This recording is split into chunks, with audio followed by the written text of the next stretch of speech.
मकर राशि वाले बंधु, आप सभी का स्वागत है, अभिनंदन है मकर राशि भिंड यूट्यूब चैनल में। तो मकर राशि वालों, जरा ध्यान से सुनिए। बंधु, सावधान हो जाइए, सतर्क हो जाइए। आज का ये कार्यक्रम आपके जीवन के लिए दो धारी तलवार के समान होने वाला है। यानी एक तरफ तो ये आपको जबरदस्त लाभ, फायदा, बेनिफिट होने के नुस्खे बताने वाला है और मार्ग भी बताने वाला है कि किस प्रकार से ग्रह आपको राहत देने को तैयार बैठा है। यदि आप समझ जाएं तो बहुत तेजी से उन्नति कर जाएंगे। लेकिन दूसरी तरफ आपके खिलाफ भयंकर षड्यंत्र और आपको नीचे गिराने की साजिश, यानी कि आपकी बर्बादी के मार्ग खुलने को भी तैयार बैठे हैं। इसीलिए हमने कार्यक्रम की शुरुआत ही दो धारी तलवार से किया। मतलब कहने का यह है कि इस समय और काल पर यदि आपने फूंक फूंक कर कदम रखा, सावधानी से आप चले और समय को, ग्रह नक्षत्रों को और अपनी खुद की व्यक्तिगत परिस्थिति और जरूरतों को समझते हुए चलेंगे तो आप बहुत कुछ पा जाएंगे। और यदि आप बस यूं ही अंधकार में हाथ पैर मारेंगे, भटकेंगे और अपनी मनमानी करेंगे, कुछ भी समझेंगे नहीं, तो आप निश्चित तौर पर बड़ी और भयंकर चोट खाने वाले हैं। बंधुओं, कई बार लोग अपने जीवन में मुसीबत इस हद तक बढ़ा लेते हैं कि फिर उसकी कीमत उन्हें बाकी के सारे जीवन भर चुकानी पड़ती है और उनके साथ साथ उनका पूरा परिवार भी अस्त व्यस्त रहता है। तो इसी वजह से हम आपको गाइड करने की कोशिश कर रहे हैं, आपको बताने की कोशिश कर रहे हैं कि किस प्रकार से आपकी बर्बादी शुरू हो सकती है। लेकिन यदि आप संभल जाएंगे तो याद रखना कि जीवन द्विस्वभाव में चलता है। जहां एक तरफ मुसीबत अंधकार होता है, वहीं दूसरी ओर प्रकाश का अवतार भी होता है। तो बस आपको क्या करना है, आपको बस इतना सा करना है कि इस कार्यक्रम को अंत तक देख लेना है। जो भी कुछ बातें हम आपको बताने जा रहे हैं वे आपके ही जीवन से तो जुड़ी हुई हैं। आपके ऊपर जो हमने, आपकी राशि के ऊपर जो हमने अध्ययन किया है, जो इस समय ग्रह कह रहा है, उन सब विषयों को बताएंगे। साथ ही साथ महामाई की कृपा है, उनकी आशीर्वाद है, वह भी आप तक पहुंचाने का प्रयास करेंगे।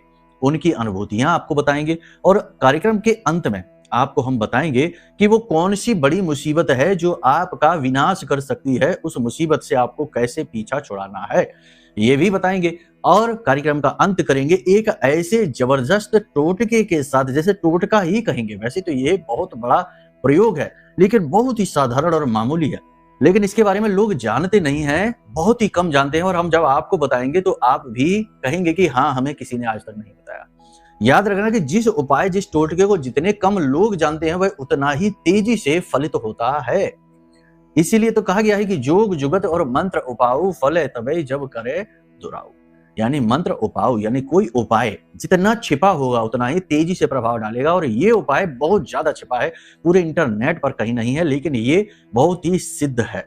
जी हाँ, सामुद्रिक शास्त्र से लिया गया ये उपाय इतना शक्तिशाली है कि ये आपके जीवन में वो सारी बरकतें ला सकता है जो आप अब तक ढूंढ रहे हैं, मिल नहीं पाई हैं या आपके हाथों से फिसल गई हैं। ठीक है, तो इस उपाय को जरूर जान लेना। और कुछ जरूरी उपाय और भी रहेंगे, समय काल के अनुसार, ग्रहों के अनुसार, उन्हें भी समझ लेना।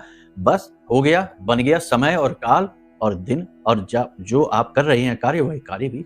तो चलिए, उम्मीद करते हैं सारी बात आप समझ रहे हैं। अब इन्हीं शुभ विचारों के साथ महामाई के दर्शन भी करिए और कमेंट बॉक्स में पूरे भक्ति के साथ, भाव के साथ लिख डालिए, जय मां भद्रकाली कृपा करो। साथ ही साथ ये भी लिखिए कि हे महामाई, हम आपके परिवार के बालक हैं, आपके बच्चे हैं, हम पर अपनी कृपा बनाए रखना। ये सब फ्री में है, कहना लिखना, इसके पैसे नहीं लगते हैं, लेकिन भाव लगता है जो कि बेहद कीमती है। और इसकी जो कीमत है, यानी भाव मूल्य, वो हर कोई चुका नहीं सकता। हर एक की इतनी हैसियत नहीं है, हर एक में इतना दम नहीं कि वो इस मूल्य को चुका सके। ठीक है, तो इस मूल्य को यदि आप रखते हैं तो इस चीज को जरूर लिखिए। जी हाँ, और नहीं रखते हैं तब भी लिखिए। धीरे धीरे भाव मूल्य बढ़ जाएगा और फिर आप चुका देंगे और माई की कृपा आप तक आ जाएगी। ठीक है, साथ ही साथ आपको बता दें कि माई का दिव्य अष्टलक्ष्मी यंत्र, जो स्वयं मां लक्ष्मी का प्रतीक है, यंत्रों का राजा, इसे यंत्र राज कहा जाता है, पूरी तरीके से सिद्ध है, जागृत है, अभिमंत्रित है, आपके लिए तैयार बैठा है। आप बस फोन करिए और इसे मंगवा लीजिए और आप देखिए कि कैसे धन लक्ष्मी के सभी मार्ग आपके जीवन के लिए खुल जाएंगे। आपका घर धन लक्ष्मी से, वैभव से, संपत्ति से, सुमति से भर जाएगा। ठीक है, तो चलिए अब अपने मूल विषय को शुरू करते हैं। बात करते हैं ग्रहों की और भविष्यवाणियों की। जय माई की। बंधुओं, ज्योतिष और तंत्र विद्या के क्षेत्र में आचार्य अमित एक जाना माना नाम है। पूज्य गुरुदेव के साधनाओं और ज्योतिष विद्या के अनुभव बेहद दिव्य है। जी हाँ, पूज्य गुरुदेव ने जिसकी भी कुंडली का विश्लेषण किया और कुंडली के अनुसार उसे सटीक उपाय व महामाई माँ बगलामुखी की विशेष कृपा दी। उसके जीवन में सकारात्मक बदलाव तो आए ही है। फिर चाहे समस्या कितनी ही कठिन क्यों ना हो, समाधान तो अवश्य हुआ है। अब ऐसे में यदि आप भी अपने जीवन की किसी बड़ी समस्या से जूझ रहे हैं, जैसे कि कर्जा बढ़ता ही जा रहा है, काम धंधा और व्यापार सब रुक चुका है, रिश्ते नातों में तनाव हद से ज्यादा बढ़ गया है, पूरा जीवन ही नकारात्मकताओं से भर गया है, तो ऐसे में यही सही समय है जब आप श्रेष्ठ गुरु से मार्गदर्शन प्राप्त करें और जीवन के अंधकार को समाप्त कर दिव्य प्रकाश की ओर कदम बढ़ाएं। वीडियो में दिए गए नंबरों पर तुरंत संपर्क करिए और अपनी कुंडली का विश्लेषण व समाधान पूज्य गुरुदेव के द्वारा करवा लीजिए। देर ना करें, आपके देवी देवताओं के आशीर्वाद से ये मौका खुद चलकर आपके पास आया है, इसे गंवाना नहीं है। अभी फोन करें और गुरुदेव से मार्गदर्शन प्राप्त करें। महामाई आपका कल्याण करे। धन्यवाद। चंद्रमा की बात करेंगे क्योंकि चंद्रमा मन से उजाता है और वही तो है जो राशि भी बताता है, मन भी बताता है, धन भी बताता है और जीवन भी बताता है, क्योंकि मन के हारे हार और मन के जीते जीत और मन ही मिलावत राम से और मन ही करत फजीत। तो वह फजीत भी कराता है और वह राम से भी मिलाता है, यानी आपकी उत्तम जीवन, उत्तम चरित्र और आपकी कामयाबी वही तो राम है। तो कहने का मतलब यह है कि चंद्रमा नवम में गोचर कर चुका है, अब इसका प्रभाव आपके जीवन पर दिखना शुरू हो जाएगा। कैसे प्रभाव दिखेंगे? गुरु की दृष्टि इसके ऊपर है, केतु की दृष्टि इसके ऊपर है, शनि की दृष्टि इसके ऊपर है। अद्भुत क्या कहने हैं। यानी एक तरफ तो जहां मनोबल बढ़ता सा महसूस होगा, वहीं अचानक से कभी कभी बहुत नेगेटिविटी भी महसूस होगी। अपने बल पर सब कुछ करने का सामर्थ्य मन में उत्पन्न होने लगेगा। आप अपने आप को शक्तिशाली महसूस करेंगे, अपने बल को, अपने आत्मबल को पहचानेंगे, स्वयं को पहचानेंगे और आप ये समझ जाएंगे कि इस संसार में आपको अकेले ही चलना है, हर युद्ध अकेले लड़ना है, हर जगह अकेले जाना है और अकेले चलेंगे तो ही जीतेंगे, ये भी आप जान जाएंगे। तो कहने का मतलब यह है कि आप कुछ बड़े कठोर निर्णय लेने वाले हैं। कुछ लोगों से आप अपने रिश्ते नाते दूर करने वाले हैं, यानी संबंध रोकने वाले हैं कुछ समय के लिए, और कुछ नए लोगों से आपके कॉन्टैक्ट बनेंगे, संबंध बनेंगे जो कि बहुत ही अच्छे रहेंगे, उन्हें आप भविष्य में प्रयोग कर पाएंगे। इसी के साथ साथ कुछ अतीन्द्रिय शक्तियां यानी छठी इंद्रिय आपकी जागृत होने लगेगी, क्योंकि केतु है जो है ना, वह जागृत करता है आपकी छठी इंद्रिय को और गुरु का ज्ञान, मतलब कि आध्यात्मिक रुचि आपकी बढ़ जाएगी, गुप्त गूढ़ विद्याओं की ओर आपकी रुचि बढ़ेगी। आप अध्ययन कर सकते हैं, जो हमारे धार्मिक ग्रंथ हैं, रामायण का अध्ययन कर सकते हैं, गीता जी का अध्ययन कर सकते हैं, श्लोकों का वाचन कर सकते हैं, मंदिरों में जाएंगे, भगवान के दर्शन करेंगे, धार्मिक लोगों से, व्यक्तियों से मिलना, चर्चा करना आपको बहुत अच्छा लगेगा, शांति सुकून देगा। इसी के साथ साथ आपको पूर्वाभास की शक्ति भी प्राप्त होगी, यानी आप कोई कार्य करने जा रहे हैं, वह कार्य आपका बनेगा कि नहीं बनेगा, ये आपको पहले से ही आभास होने लगेगा, और आपके साथ आपके आसपास के जो लोग हैं उनका भी कार्य बनेगा कि नहीं बनेगा, ये भी आपको आभास होने लगेगा। जी हाँ, कहते हैं ना गट फीलिंग, तो ये वही चीज है। इसी के साथ साथ आपकी वाणी भी सिद्ध होने लगेगी, आप जो भी कुछ बोलेंगे अचानक से वह प्रकट होने लगेगा, सिद्ध होने लगेगा, सच होने लगेगा। आप जिसके बारे में सोचेंगे वह व्यक्ति आपको फोन कर देगा, आपके सामने आ जाएगा, आपसे मिलने के लिए कहेगा। कहने का मतलब यह है कि जो भी काम आप चाहते हैं वह काम आपका बनना शुरू हो जाएगा। यानी कि एक तरीके से ये देखा जाए तो अच्छा भी है और दूसरी तरीके से देखा जाए तो यह है बहुत बुरा भी है। बुरा ऐसे कि मतलब अगर आप नेगेटिव रहेंगे, जीवन की नश्वरता को, नकारात्मकता को ही चिपका कर रखेंगे, अपने गले से लगा कर रखेंगे, तो आपके जीवन में नेगेटिव घटनाएं घटनी शुरू हो जाएंगी, हादसे, दुर्घटना होने शुरू हो जाएंगे, चीजें गुम होनी शुरू हो जाएंगी और बुरी खबरें सुनाई देनी शुरू हो जाएंगी, और जो स्थिति पर आप आज हैं वहां से भी नीचे आने की शुरुआत हो जाएगी। तो कहने का मतलब यह है कि इस समय और काल पर आपको ये सलाह दी जाती है कि इस समय और काल पर आप जितना हो सके उतना पॉजिटिव रहें। गिलास आधा भरा है कि आधा खाली है, आपको आधा भरा गिलास देखना है। आधा खाली गिलास अपने आप समय उसे भर ही देगा, ग्रह उसे भर ही देंगे, चंद्रमा और आपके देवी देवता उसे भर ही देंगे। आपको बस पॉजिटिव रहना है हर हाल में। ये मत देखो कि जीवन ने आपसे क्या लिया, ये भी तो देखो कि जीवन ने आपको क्या दिया। इस शरीर को जिसे आप लेकर घूमते हैं, ये आपका वाहन है, इस मृत्यु लोक से आपका संपर्क का एक ब्रिज है, एक पुल है। ये शरीर आपके पास है, स्वस्थ है तो यही काफी है। रिश्ते जो आपके इक्का दुक्का ही सही लेकिन खास हैं, प्रेमी हैं, तो वही काफी है। सोचने की क्षमता है, मेहनत करने का बल है, तो वही काफी है। थोड़ा बहुत जो धन संपत्ति, प्रॉपर्टी, वाहन, सुख है, तो वही बहुत है। भगवान ने जब अवतार लिए, प्रभु श्री राम ने तो 14 वर्ष वनवास भोगा। वो तो वनवास के लिए आए ही नहीं थे, वो तो राजा के पुत्र थे और राज करने के लिए आए थे, लेकिन फिर भी वन वन भटकते फिरे। पांडवों की बात करें तो वो भी तो राजपुत्र थे, लेकिन वो भी भटकते फिरे। युद्ध लड़के अपना हक लेना पड़ा, अपने ही हक के लिए लड़ना पड़ा, जबकि उनके साथ तो भगवान भी थे। तो कहने का मतलब यह है कि यहाँ पर ये ना सोचो कि जीवन ने आपसे क्या लिया, ये भी तो सोचो कि जीवन ने आपको क्या दिया। कई बार आपको कई भयंकर खतरों से बचाया, दुर्घटनाओं से सकुशल बाहर निकाला, लड़ाई झगड़ों में आपकी विजय कराई। कई बार आपके मान सम्मान को आपकी किस्मत ने, आपके ग्रहों ने, आपके देवी देवताओं ने बचाया।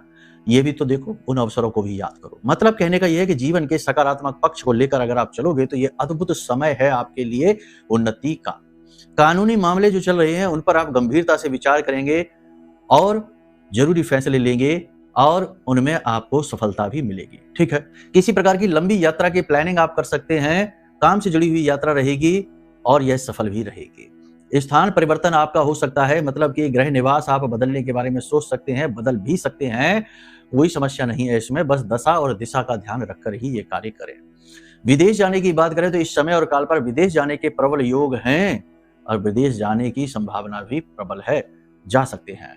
लेकिन एक चीज याद रखना कि चाहे स्थान परिवर्तन हो, जैसे कि नई गाड़ी, नया वाहन खरीदने के भी योग बन रहे हैं, आप खरीद सकते हैं, प्रॉपर्टी खरीद सकते हैं, किराए पर ले या दे सकते हैं। तो हमारा कहने का मतलब यह है कि कोई भी महत्वपूर्ण कार्य जब आप करने जाते हैं तो एक बार अपनी जन्म पत्री का आकलन भी कराते चलो। हम तो ये कहते हैं कि हर 6 महीने या 1 साल में अपनी जन्म पत्री को बार बार दिखाते रहो। उससे ये पता लगता है कि आप किस ग्रह की छाया में चल रहे हैं, पल रहे हैं। अगर राहु की महादशा और अंतरदशा में आप चल रहे हैं, पल रहे हैं, तो समझो कि तरह तरह की मुसीबतें, अपने ही शत्रु बन बैठेंगे। आपके अपने रिश्तेदार ही आपको धोखा देंगे, आपके साथ छल कपट करेंगे, फ्रॉड करेंगे, आपका नुकसान करेंगे। चंद्रमा अगर खराब है और उसी की महादशा चल रही है तो आप स्वयं अपने ही शत्रु बन बैठेंगे, यानी कि ऐसे काम करेंगे जो आपका विनाश करेंगे। तो कहने का मतलब यह है कि अपनी कुंडली आकलन कराने के बाद फिर आप कोई महत्वपूर्ण फैसला लेंगे तो उसके कामयाब होने की संभावना अति प्रबल हो जाती है। कई बार ऐसा भी होता है कि आप भावनाओं में बहकर लोगों की बातों में आकर कोई निर्णय लेकर किसी कार्य की शुरुआत कर देते हैं, लेकिन आपकी कुंडली, आपका स्वभाव, आपका व्यक्तित्व, आपके ग्रह नक्षत्र उस कार्य को सपोर्ट ही नहीं करते हैं। लेकिन फिर आप फंस जाते हैं, क्योंकि आप तो किसी और से प्रभावित थे और अब आप फंस चुके हैं तो आगे बढ़ना ही पड़ेगा। और अब जब फंस गए हैं तो फिर जीवन में तनाव, टेंशन, स्ट्रेस बढ़ता ही जा रहा है। तो इसीलिए कहते हैं कि जरूरी कार्य कुछ भी करिए, क्योंकि ये समय है जब योग प्रबल हो रही हैं, चीजें परिवर्तित तो होंगी, नौकरी में भी फेरबदल होंगे, बिजनेस व्यवसाय में भी परिवर्तन होगा, नए बिजनेस व्यवसाय की शुरुआत कर सकते हैं। अचानक से आपको पैसा मिल सकता है, लोन, फंड, पैसा कहीं से भी आपको मिल सकता है, इसकी संभावना प्रबल है। आप कोई व्यवसाय में बड़ा परिवर्तन कर सकते हैं। तो कुछ भी करने से पहले कुंडली का आकलन जरूर कराते चले, ताकि आपको भरोसा हो जाए कि आप सही दिशा में ही जा रहे हैं। वरना ब्रेक लगाइए और गाड़ी का यू टर्न ले लीजिए, नहीं तो फिर और ज्यादा गड्ढे में उतर जाओगे, फिर वापस आना भी मुश्किल हो जाएगा। ठीक है, जो चालाक धूर्त टाइप के लोग होते हैं ना, जो मतलबी टाइप के लोग होते हैं, जो हमेशा रिश्ते नातों को मतलब के लिए निभाते हैं, जब उनका काम होगा आपसे तो ज्यादा ही मीठा कर लेंगे, रोज हालचाल पूछेंगे और जब काम निकल जाएगा तो फोन भी नहीं उठाएंगे। ऐसे लोगों से दूरी बना लीजिए। ये लोग आपका दुरुपयोग करने के लिए तैयार बैठे हैं, षड्यंत्र प्लानिंग के तहत आपका यूज करेंगे, आपका पैसा यूज करेंगे, आपकी शक्ति का यूज करेंगे। ठीक है, पार्टनर यदि बिजनेस में कोई है तो पार्टनर से थोड़ा सा अलर्ट रहने की जरूरत है। कर्जा और उसका स्ट्रेस दोनों ही आपके ऊपर बढ़ेगा, यानी इस समय पर कर्जा भी आपको लेना पड़ सकता है और कर्जे का स्ट्रेस भी आपके ऊपर बढ़ेगा। कर्जा चुकाने के लिए थोड़ी बहुत मान सम्मान की कमी भी आपको महसूस होगी, ऐसा लगेगा जैसे कि आपका अपमान हो रहा है। प्रेम संबंधों की बात करें तो प्रेम संबंध ठीक ठाक रहने वाले हैं, आपसी समझ बढ़ेगी, प्रेम तत्व की बढ़त महसूस होगी और जीवन में शांति सुकून का एहसास होगा। आप अपने प्रेमी को किसी प्रकार का उपहार दे सकते हैं। अगर आपके प्रेमी पार्टनर कैरियर में है किसी प्रकार के, तो उनके कैरियर में भी शांति आने लगेगी, स्थिरता आने लगेगी। दाम्पत्य जीवन की यदि बात करें तो दाम्पत्य जीवन में भी प्रेम तत्व बढ़ता महसूस होगा। अचानक से एक दूसरे के प्रति लगाव महसूस होने लगेगा, प्रेम बढ़ता सा महसूस होगा। जीवन साथी आपका समर्थन करेंगे, सपोर्ट करेंगे, आपका बल बढ़ाएंगे और आपके आत्मविश्वास को भी बढ़ाएंगे। इस समय और काल पर आपको 2-3 चीजें हैं जिनका ध्यान रखना है, यानी कि जरूरत से ज्यादा इमोशनल नहीं होना है, भावनात्मक निर्णय नहीं लेना है। कोई भी निर्णय लेने से पहले, कोई भी लेन देन करने से पहले, किसी भी डील पर साइन हस्ताक्षर करने से पहले ये सोचिए कि ये आप क्यों करने जा रहे हैं। आपका दिल कह रहा है, किसी की बातों में आ गए हैं, किसी ने आपको प्रेरित किया है तब करने जा रहे हैं, या फिर ये आज के इस समय और काल की जरूरत है, रियलिटी में इसकी आवश्यकता है और ये केवल आपका निर्णय है। इस प्रकार से विचार करके यदि आप करेंगे तो आप सफल हो जाएंगे हर जगह, वरना असफल होंगे निश्चित तौर पर। किसी से प्रभावित होकर काम नहीं करना है, किसी की बातों में नहीं आना है। लोग इस समय आपसे पैसा उधार मांगेंगे तो पैसा देने से पहले थोड़ा सा समझ जाना है, उस व्यक्ति का क्रेडिट देख लेना है। चरित्र देख लेना है किस प्रकार का है। नौकरी करने वाले लोगों के लिए बता दें कि समय काल तो अच्छा है, लेकिन नौकरी में परिवर्तन होंगे, जिम्मेदारियों में परिवर्तन होंगे, क्षमता से अधिक मेहनत करनी पड़ेगी, जिसकी वजह से थकान रहेगी। छोटी छोटी बातों पर गुस्सा, क्रोध, चिड़चिड़ाहट बढ़ सकती है। इस समय पर आपकी वाणी कठोर रह सकती है, कटुता वाणी में रहेगी, कड़े शब्दों का आप प्रयोग करेंगे, जिससे आपको रिलेशनशिप निभाने में कठिनाई महसूस हो सकती है। कभी कभी अचानक से मन में डर, भय बढ़ेगा, नकारात्मकता, गहरी नकारात्मकता का एहसास आप करेंगे। इस समय और काल पर आप गुप्त और गूढ़ विद्याओं की ओर रुचि बढ़ाएंगे। किसी प्रकार की कोई नई गुप्त सीक्रेट डील आप करने वाले हैं जो आगे बड़ा फायदा पहुंचाएगी। एक चीज याद रखना कि जो भी चीजें आप अपने जीवन में कर रहे हैं, बदलना चाहते हैं और उनके लिए काम भी कर रहे हैं, उन चीजों के विषय में लोगों से चर्चा ना करें, गुप्त रखने की कोशिश करें। नए प्रेम संबंध इस समय पर बन सकते हैं और प्रेम संबंध उजागर भी हो सकते हैं। जो लोग विवाह करना चाहते हैं उनके विवाह हो सकते हैं, ठहर सकते हैं, इसकी संभावना बन रही है। विदेश जो जाना चाहते हैं वो विदेश जा सकते हैं, संभावना प्रबल हो रही है। गवर्नमेंट से जुड़े हुए कार्यों में थोड़ी रुकावट, अड़चने अवश्य आएंगे, लेकिन काम आपके बनेंगे। पैसा देने का यानी पैसा खर्च अधिक होगा। एक्सपोर्ट इंपोर्ट का जो व्यवसाय करते हैं उसमें अड़चने, रुकावटें निश्चित तौर पर आएंगी, काम बड़ी मुश्किल से ही चलेंगे। इस समय और काल पर जो लोग शेयर मार्केट में हैं, ऑनलाइन से जुड़े हैं, कमीशन का काम करते हैं, एजुकेशन का काम कर रहे हैं, प्रॉपर्टी, होटल आदि से कार्य करते हैं, इन कार्यों में थोड़ी बहुत बढ़त देखने को मिलेगी। सौंदर्य प्रसाधन, वस्त्र आदि, ज्वेलरी के कार्यों में अच्छी ग्रोथ देखने को मिलेगी। इस समय और काल पर आप मन में काफी धार्मिकता का अनुभव करेंगे। धर्म गुरुओं से आपकी मुलाकात होगी, धर्म कर्म के कार्य आप करेंगे, दान पुण्य में भी रुचि आपकी बढ़ेगी, मतलब कि आप अपने सत्कर्म बढ़ाएंगे नारद जी की तरह। जैसे ब्रह्मा जी ने कहा नारद जी से कि जाओ सत्कर्म करो, है ना। श्रीमद् भागवतम में वो प्रसंग है ना, जिसमें कि भक्ति देवी के पुत्र ज्ञान और वैराग्य बूढ़े हो गए और भक्ति जवान। इस कलयुग में तो यही हो रहा है, ज्ञान और वैराग्य तो मरणासन्न है और भक्ति जो है वो जवान है। यानी लोग दिखावे की भक्ति कर रहे हैं, मन में ना ज्ञान है ना वैराग्य है। तो नारद जी ने जब इन पुत्रों की ये हालत देखी और भक्ति देवी की मदद करनी चाहिए तो तमाम वेद शास्त्र सुना दिए, तब भी बात नहीं बनी। ज्ञान और वैराग्य जो है ना वो जागृत ही नहीं हुए, वो तो मरणासन्न पड़े थे। तब ब्रह्मा जी ने आकाशवाणी करके कहा नारद जी से कि सत्कर्म करो। नारद जी ने कहा कि क्या सत्कर्म करें, इतना सारा तो सत्कर्म कर दिया, इतने सारे तो वेद पुराण, सभी शास्त्र, सब वेदांत, सब तो दर्शन आदि सुना दिए, तब भी बात नहीं बनी। तब नारद जी व्याकुल होकर घूमे। लंबा चौड़ा प्रसंग है, कहने का मतलब ये छोटी छोटी झलक आपको इसलिए देते हैं ताकि जीवन में आप वास्तविक मूल्य को समझें, अपने होने को समझें। आप इस धरा पर, इस जमीन पर यूं ही नहीं आ गए हैं भटकते भटकते। ये जीवन, ये बहुमूल्य शरीर, आप जानते हैं आपके शरीर की वैल्यू कितनी है? अरबों रुपए की, अगर पैसे की ही बात करें तो। वैसे तो यह अनमोल है, इसकी कोई कीमत है ही नहीं, कोई दुनिया की करेंसी इसका मोल नहीं दे सकते, लेकिन तब भी भौतिकता के आधार पर मान के चले तब भी अरबों खरबों का ये शरीर है। तो ये मुफ्त में तो नहीं मिल गया, यूं ही तो नहीं मिल गया, उद्देश्य है इसके पीछे, कारण है इसके पीछे, और वो कारण और उद्देश्य को आप स्वयं ही जान सकते हैं जब आप मौन होंगे, ध्यान करेंगे, मेडिटेशन करेंगे, धार्मिक होंगे, दुनिया की नश्वरता से थोड़ी सी दूरी आप बनाएंगे, ठीक है ना। तो मन में ज्ञान और वैराग्य जागने लगेगा और श्रीमद् भागवतम के कुछ एक श्लोकों का अध्ययन करेंगे। जैसे कि चतुश्लोकी भागवत है, जिनमें 4 श्लोकों में ही पूरी भागवत है, और सबसे पहली भागवत है वह, यानी कि स्वयं नारायण ने, भगवान ने, ब्रह्म ने ये भागवत जो है चतुश्लोकी भागवत है, नारद जी को सुनाई थी, ठीक है। तो इसमें पूरी भागवत का व्याख्यान है, ब्रह्म तत्व का दर्शन है। तो आप इसे कर सकते हैं। कहाँ से मिलेगा? ये मिल जाएगा आपके घर में, यदि भागवतम की किताब है तो। नहीं है अगर पोथी आपके पास, तो इंटरनेट पर भी मिल जाएगा, देख लो। प्रतिदिन इसका पाठ करेंगे तो बड़ा चित्त में शांति और शुद्धता का एहसास होगा आपको, यकीन मानकर चलिए, ठीक है। जीवन तो निर्मल हो ही जाएगा। खैर चलिए, यहाँ तक सारी बात आपने समझ ली। अपने स्वास्थ्य का ध्यान रखना है, दूषित भोजन नहीं खाना है और शांत होकर शांत स्थान पर सात्विक भोजन ग्रहण करना है। बाहर का भोजन खाना अवॉइड करना है। स्वाद के पीछे नहीं, स्वास्थ्यगत चीजें आपको भोज्य करनी है, ठीक है, जिसे पचा सके वो खाना है। योग प्राणायाम करिए, थोड़ा बहुत फिजिकल मूवमेंट करिए, कसरत करिए, वरना शरीर बंधा हुआ सा महसूस करेगा और शनि आपकी एक्टिविटीज को रोक देगा, अपने ही कार्य से फिर रुचि समाप्त होने लगेगी, ठीक है। तो यहाँ तक सारी बात आपने समझ ली है। अब एक चीज यहाँ पे समझो कि कभी कभी ऐसा होता है कि आज का जो समय काल है, लोग दूसरे के सुख से ज्यादा दुखी हो रहे हैं, अपने दुख से दुखी नहीं है। तो ऐसे में लोग आपको जब सुखी देखते हैं तो नजर लगा देते हैं, टोना टोटका लगा देते हैं, तंत्र मंत्र कर देते हैं, कभी कभी तो मारण, वशीकरण, उच्चाटन और ना जाने क्या क्या।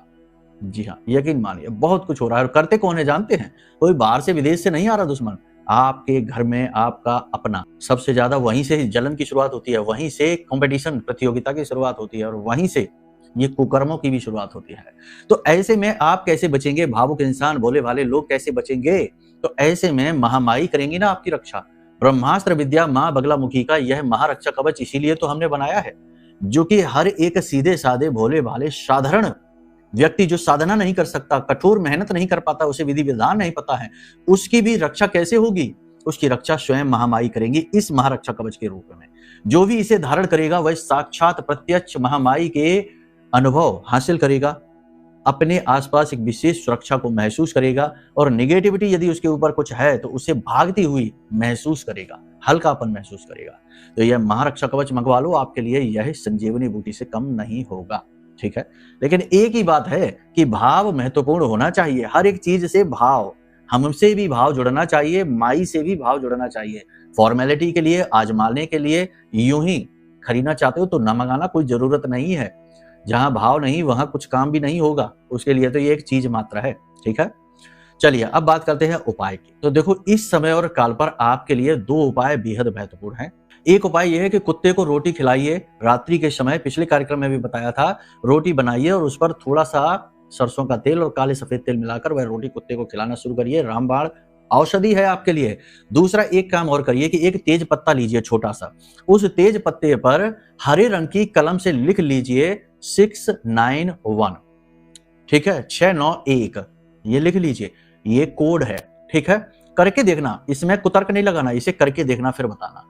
अब इसे अपने दाहिने पैर, स्त्री है तो बाएं पैर और पुरुष है तो दाहिने पैर का जो जूता होता है ना, उसका जो सोल होता है तले के नीचे रख देना, यानी जूते के अंदर, अंदर वाला जो तला होता है ना उसके नीचे रख देना छिपाकर, और इसके ऊपर थोड़ी सी दालचीनी डाल देनी है और इसे आप रख दीजिए वहां।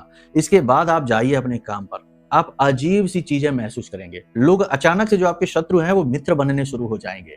अचानक से आपके रास्ते खुलने शुरू हो जाएंगे। लोग आपके सामने ठहरेंगे नहीं, आपके काम रुकेंगे नहीं, आप आगे ही आगे बढ़ेंगे, यानी कि समृद्धि के मार्ग खुल जाएंगे। करके देखिए फिर बताइए। ठीक है, चलिए तो अपनी वाणी को अब हम यही विराम देंगे। मन में यदि कोई प्रश्न उठे कि कुंडली आकलन कैसे कराना है, अष्टलक्ष्मी यंत्र कैसे मंगाना है, या ब्रह्मास्त्र विद्या का महारक्षा कवच कैसे हासिल करना है, या कुछ और भी मन में विचार उठे, तो वीडियो में नंबर है, इन पर फोन कर लेना, आपका संपूर्ण मार्गदर्शन हम कर देंगे। ठीक है, प्रेम से बोलिए जय माई की, जय मां बगलामुखी।